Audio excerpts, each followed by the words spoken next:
Assalamualaikum warahmatullahi wabarakatuh. Jumpa lagi dengan saya di channel Dunia Maya. Buat teman-teman yang baru gabung silahkan subscribe channel Dunia Maya untuk berlangganan video berikutnya. Kali ini kita akan membahas tentang kisah tragis kematian Kemal Pasha Atatürk.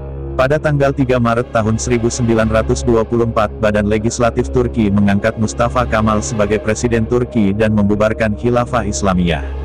Mustafa Kemal Atatürk bertindak radikal guna menghancurkan peradaban Islam.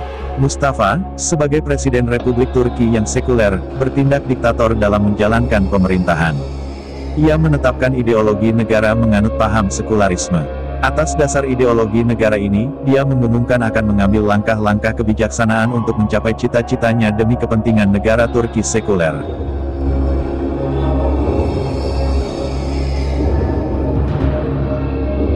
Di antaranya ia mengambil langkah, menghapus syariah Islam dan tidak ada lagi jabatan kekhalifahan, mengganti hukum-hukum Islam dengan hukum-hukum Italia, Jerman, dan Swiss, menutup beberapa masjid dan madrasah, mengganti agama negara dengan sekularisme, mengubah azan ke dalam bahasa Turki, melarang pendidikan agama di sekolah umum, melarang kerudung bagi kaum wanita dan pendidikan terpisah, mengganti naskah-naskah bahasa Arab dengan bahasa Roma, pengenalan pada kode hukum Barat, pakaian, kalender, serta alfabet, mengganti seluruh huruf Arab dengan huruf Latin.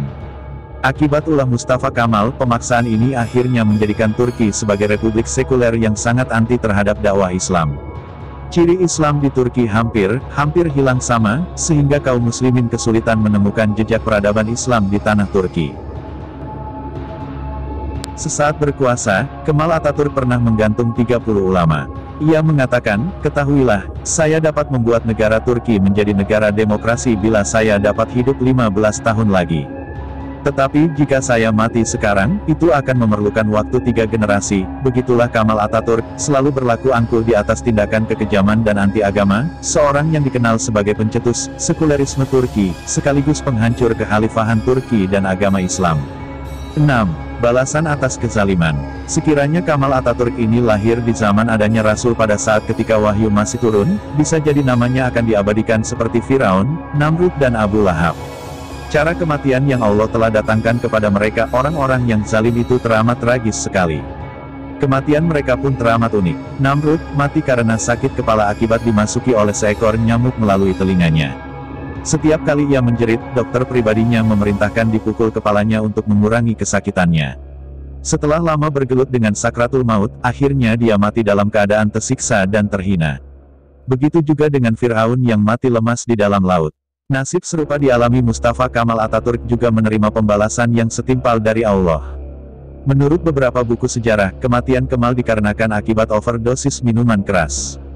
Ditambah lagi dengan berbagai penyakit seperti penyakit kelamin, malaria, sakit ginjal dan lever. Dia meninggal dunia pada tanggal 10 November tahun 1938, kulit di tubuh badannya rusak dengan cepat dan diganggu pula oleh penyakit gatal-gatal. Dokter sudah memberi bermacam-macam salep untuk diusap pada kakinya yang sudah banyak luka-luka karena tergaruk oleh kukunya. Walaupun begitu dia masih sangat angkuh. Di akhir-akhir hayatnya, yaitu ketika menderita sakratul maut. Anehnya dia takut sekali berada di istananya dan tubuhnya merasa panas, maka ia ingin dibawa ke tengah laut dengan kapalnya. Bila penyakitnya bertambah, dia tidak dapat menahan diri daripadanya kecuali menjerit. Jeritan itu semakin kuat hingga kedengaran di sekeliling istana. Dia berteriak kesakitan dalam sakratul mautnya dengan penuh siksa di tengah-tengah laut. 9. Dr. Abdullah Azam dalam buku Al-Manaratul Mafkudah menjelaskan detik-detik menjelang ajal sang hina Mustafa Kemal Atatürk. Menurutnya, sebuah cairan berkumpul di perutnya secara kronis. Ingatannya melemah, darah mulai mengalir dari hidungnya tanpa henti. Dia juga terserang penyakit kelamin, flu. Untuk mengeluarkan cairan yang berkumpul pada bagian dalam perutnya, ascites, dokter mencoblos perutnya dengan jarum. Perutnya membusung dan kedua kakinya bengkak. Mukanya mengecil. Darahnya berkurang sehingga Mustafa pucat seputih tulang. Dalam kitab Al-Jaza min Jinsil Amal, karangan Syekh Dr.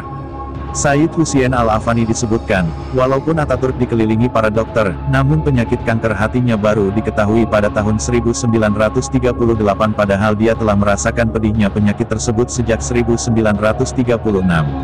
Pada Kamis tanggal 10 Oktober tahun 1938, Kamal Atatürk terlempar ke sampah sejarah setelah ia mengalami sakaratul maut sebulan lamanya yang tidak ada satupun dari pembantu dan para dokternya yang berani mendekati dia ketika itu.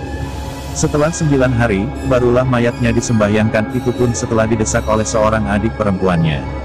Saat mayatnya hendak ditanam, tanah tidak menerimanya. Tak dapat dibayangkan bagaimana tanah tidak menerimanya.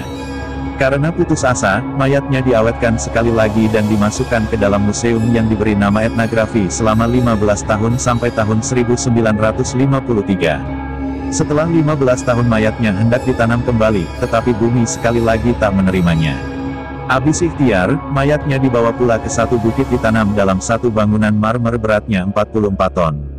Mayatnya ditanam di celah-celah batu marmer. Apa yang menyedihkan, ulama-ulama saat itu mengatakan bahwa bukan hanya bumi Turki, seluruh bumi Allah ini tidak akan menerima Kamal Atatürk. Kemudian mayatnya telah dipindahkan ke Ankara dan dipertontonkan di hadapan Grand National Assembly Building. Pada tanggal 21 November ia dipindahkan pula ke sebuah tempat sementara di Museum Etnografi di Ankara yang berdekatan gedung parlemen. 15 tahun kemudian, yaitu pada tahun 1953, barulah mayatnya diletakkan di sebuah bukit di Ankara. Terima kasih sudah menonton, jangan lupa subscribe channel Dunia Maya. Sampai jumpa di video berikutnya.